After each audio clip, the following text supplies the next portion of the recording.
Was Arthur Schopenhauer an antinatalist? Is he, as is commonly assumed, a direct precursor of David Benatar? That is a main question of exploration in the latest paper by Christopher Janaway in the British Journal for the History of Philosophy. It is clear that Arthur Schopenhauer was a pessimist philosopher, and many also think of him as a precursor of modern day antinatalist David Benatar, even though Schopenhauer had two biological daughters.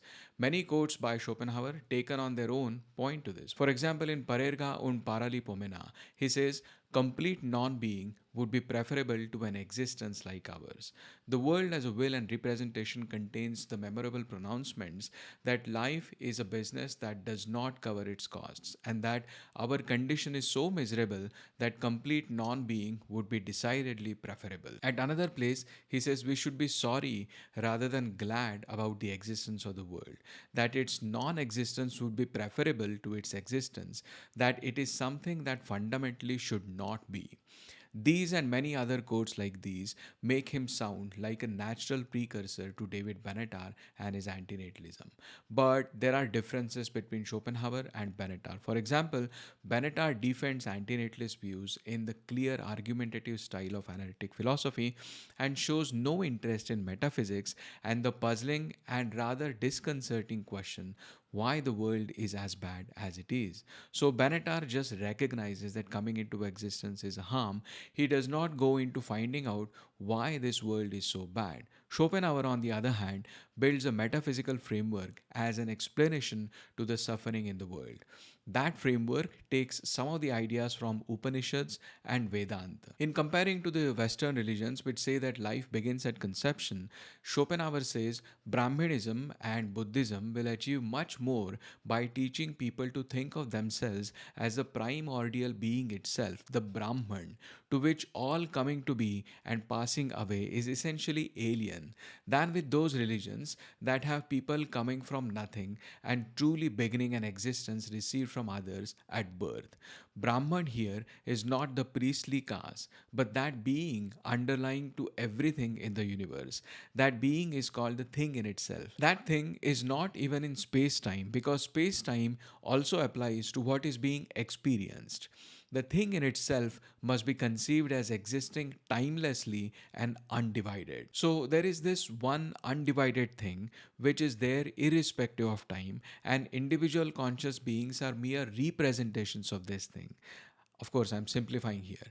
But if that thing exists all the time, then Schopenhauer can't claim that never existing or never coming into existence would be better than existing, like Benatar does, because the being does not come into existence at all. How is Schopenhauer an antinatalist then? So, in a sense, for Schopenhauer, in terms of ultimate metaphysical truth, our never existing cannot be better than our existing because it is not even a possibility. But there is one way to reconcile this with Benatar's antinatalism. Benatar says that individuals come into existence when they are born and go out of existence in death. Schopenhauer also recognizes the coming into existence of individuals. In fact, individual existence is seen as an aberration not only because it brings suffering, but because it is a straying away from the perfection and wholeness that truly constitutes reality. That reality, the thing in itself.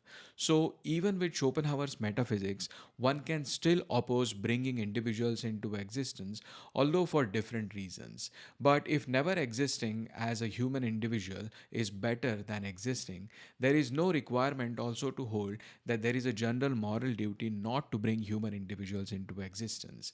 That's because, according to Schopenhauer, a duty stems from an obligation which one enters into contractually. For example, I enter a contract to pay you for the services that you might provide to me, or I may enter a contract to take care of my child just by having that child.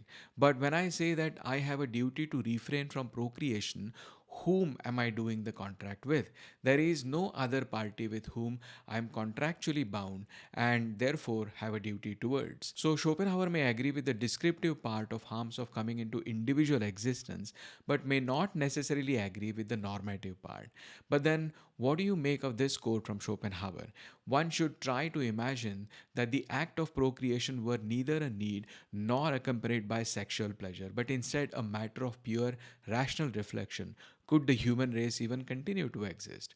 Would not everyone, on the contrary, have so much compassion for the coming generation that he would rather spare it the burden of existence, or at least refuse to take it upon himself to cold bloodedly impose it on them?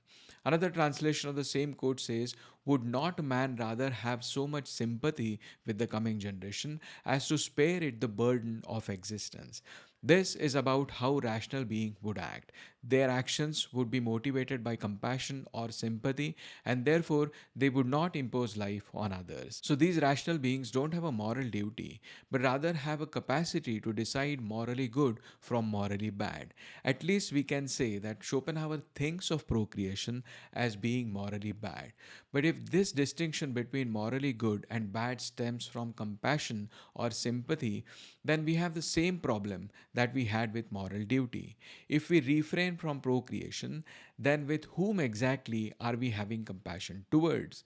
Well, for Schopenhauer, compassion is not necessarily with someone. It is an incentive to not only to remove or alleviate suffering, but also to prevent it, even if it means there is no other party to have compassion towards. To me, this sounds like an impersonal view, like to be preferring a world with less suffering in it. And Janaway does not say this, but in my understanding, this is a divergence from Benatar. Benatar's arguments are person affecting, that is, from the perspective of the potential person, whereas these arguments from Schopenhauer seem like impersonal, like from the world's point of view. That is also one of the difference.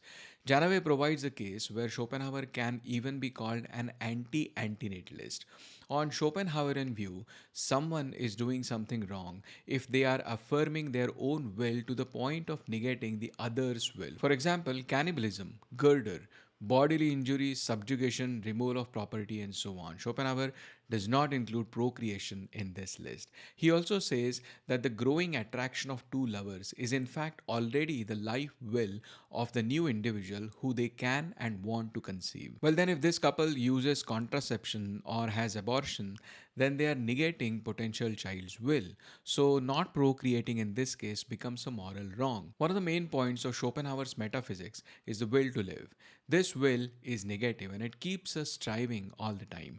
It is against this will that Schopenhauer defines the highest good. That highest good cannot be happiness because happiness only masks suffering temporarily. The only true solution is to stop the endless wanting that makes existence painful in the first place. If we must call something the highest good, it would be the complete extinguishing of desire itself, or, in his words, the negation of the will. But you can't attain this highest good without first existing and willing. Of course, if one never exists, then they are never striving and don't really need to attain that highest good. But you can also say that by never existing as an individual, the will was already negated as it could not assert itself to cause suffering to start with, and therefore that is equivalent to highest good. That's why Janaway presents a dilemma.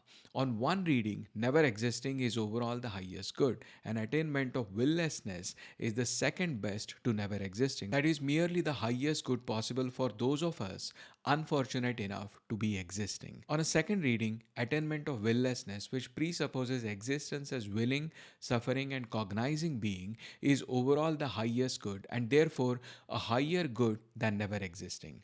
But there is also this notion in Schopenhauer that the will wants to negate itself, and the only way for it to do is by taking birth as a knowledgeable being. The will to life itself cannot be suppressed by anything except cognition. That is why the only path to salvation is for the will to appear without restraints, so that it can recognize its own essence in this appearance. Only as a result of this recognition can the will abolish itself, and in doing so put an end to suffering too. So then it appears that for Schopenhauer, attainment of highest good of salvation or redemption through willlessness is not compatible with never existing. One has to exist and then negate the will by abandoning desires.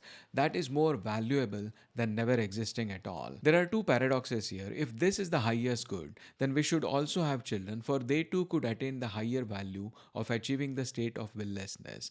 But what if those children also give up the desire to have their own children? We come back to antinatalism. Also, why and how to attain the state of willlessness, the highest good? Schopenhauer says One can achieve this either through suffering of oneself or of others through compassionate means. So, suffering has instrumental value to achieve the highest good. But the question of why points to a circular logic. The will should be negated, and we should attain willlessness because it is the will to life that causes suffering. But never existing also is negation of will in one way. Not allowing the will to manifest itself as an individual, isn't that suppression or negation of the will? I am inclined to think that it is negation of the will in similar way that Gandhi described moksha. Suppose for a moment that all procreation stops. It will only mean that all destruction will cease. Moksha is nothing but release from the cycle of births and deaths. This alone is believed to be the highest bliss, and rightly. But Schopenhauer does not clearly say this. For him, only the descriptive part of antinatalism holds. The harm that is caused by being brought into existence is overridden by the opportunity to achieve the highest good, the negation of the will to life. Janaway concludes it is misleading to call Schopenhauer an antinatalist without any further qualification.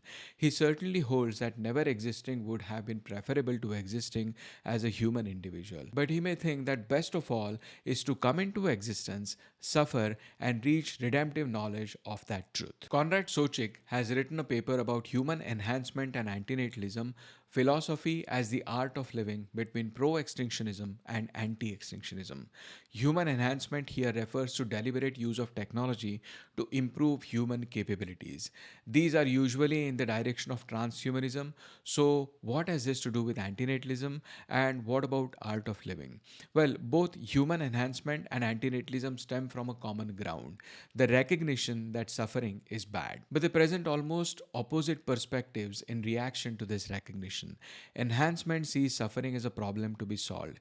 Antinatalism views suffering as a constitutive feature of conscious existence. Moreover, even if the problem of suffering can be solved, the mere fact that it can occur is sufficient for some antinatalists to come to antinatalist conclusion. Matti, Häyry, and Amanda Suknik even provide an imposition-based argument. Procreation wrongs by non-consensually imposing a non-trivial risk of serious harm, no ex post benefit, meaning benefits after they are born, can redeem that initial wrong. Antinatalists are also skeptical about the extent of mitigation that enhancement can do about suffering.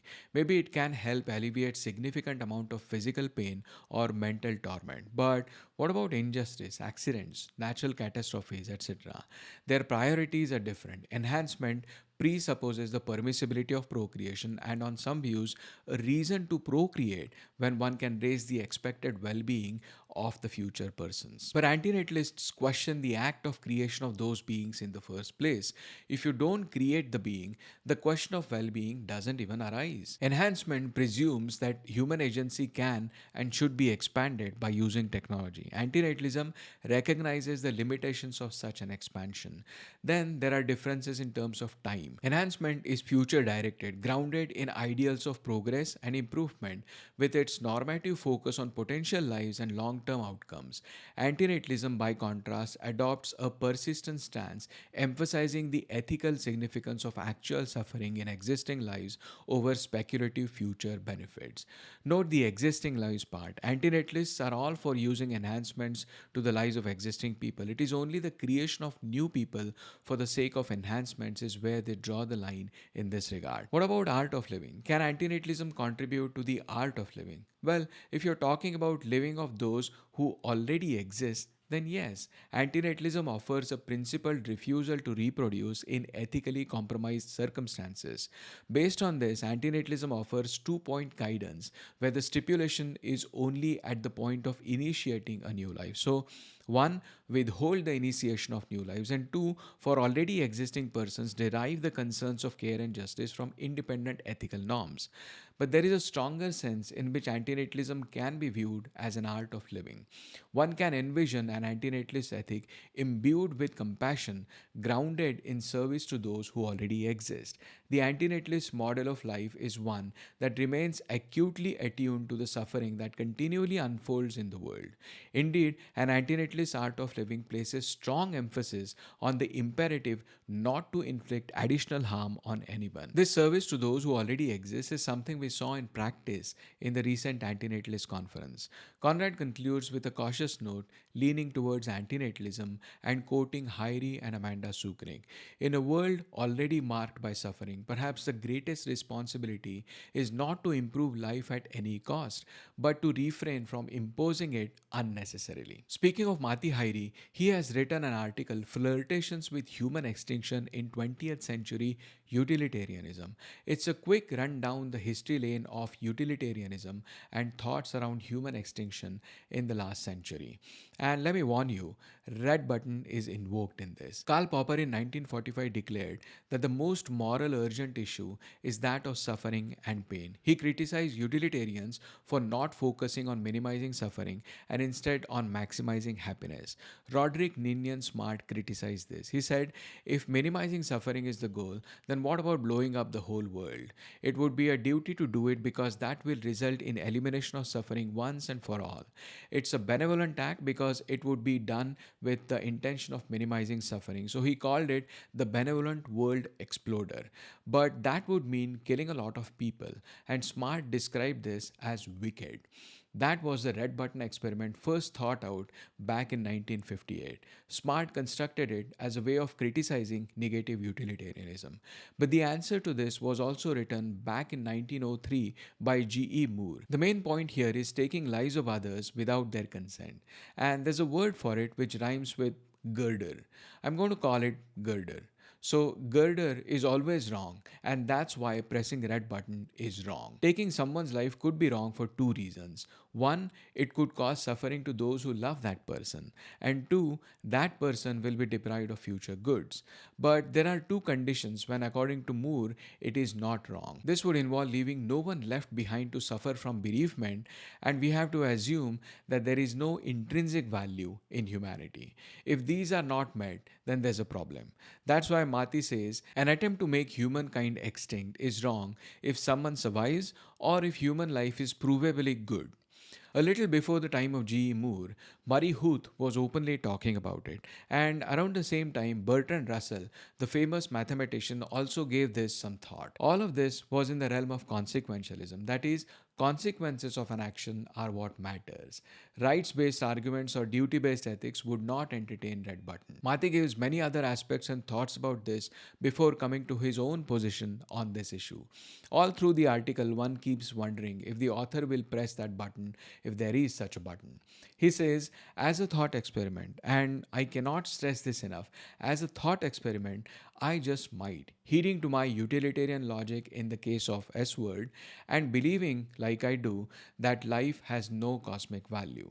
The world would be gone, and there would be no one to regret its demise. Moore's two conditions would be met. But before you accuse him of being an evil person for taking everyone's life, pay attention to his practical aspect. In real life, I would not press any offered buttons that would allegedly make humankind or the world disappear. Something would go horribly wrong and suffering would just be increased to no practical avail. Someone would survive. Moore's first condition would not be met, and a good utilitarian, negative or not, extinctionist or survivalist, would not participate in such a reckless endeavor. So we have no threat from Matti. All he is doing is philosophy. Now, on to some videos, and there were many this week, but I only have one notable video to highlight. Conundrum made a video about David Benatar's asymmetry. Some points that he makes in that are thought-provoking. He claims that if we follow Benatar's logic, then our lives are not worth continuing. The axiological asymmetry explains four commonly held asymmetries about procreation. One of those asymmetries is that we regret bringing miserable lives into existence, but we don't similarly regret not bringing happy lives into existence. Notice the part of regretting miserable lives into existence. In Better Never to Have Been, Benatar also claims that all lives are bad. So if all lives are bad, meaning all lives are miserable, and if we regret creating miserable lives, then that itself provides the argument for antinatalism. what's the need of axiological asymmetry in that case? Now, you might argue that our lives are bad, but not as miserable as those in the asymmetry. Then our lives are not regrettable. How could we say that it would have been better for us not to have been? Lastly, the main difference between an existing person and a potential person who is not yet born is the interest in continuing to live. Existing person has those interests, but there is no such thing in the case of potential person because they don't yet exist. But that interest in continuing to live stems from the same irrational faculties in our brains and minds which are responsible for biases like optimism bias or existence bias. And if we take Benatar's quality of life argument seriously, that is that our lives are objectively bad and our subjective experiences are not reliable indicators, then we can say the same about our interests in continuing to exist. They too are irrational. Therefore, our lives are not worth continuing for the same reasons as they are not worth starting. Now, I don't actually agree with this, and I think there are some misinterpretations at play. But I still think that you should watch Conundrum's video as it provides some good food for thought. And those were some of the selected stories about antinatalism this week. Thanks for watching.